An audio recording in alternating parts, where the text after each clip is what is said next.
Hola chicos, felicidades por llegar hasta aquí. Yo soy Raquel, la R4 de Cirugía General, y os voy a contar 4 cosas de nuestro servicio. Somos un residente por año, un total de 5. Ahora mismo el resi mayor está en Colombia de rotación externa, así que yo creo que eso es un punto positivo de nuestro servicio. Podemos marchar donde queramos a ver otras formas de trabajar. En su caso se ha ido a hacer politrauma. Bueno, somos un servicio bastante joven, hay mucha gente que ha venido de otros hospitales.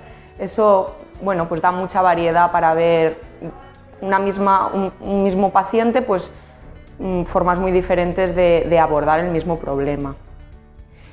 Contar que tenemos robot en el hospital, así que también punto positivo, aunque de momento no lo estamos tocando mucho los residentes, pero poquito a poco iremos metiendo mano.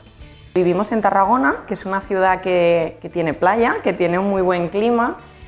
A pesar de ser un hospital chiquitito, somos muchos residentes que vienen de muchos sitios diferentes y eso hace que seamos una gran familia entre todos, con lo cual no tengáis miedo de venir de sitios muy alejados de España porque acabamos formando un grupo muy chulo.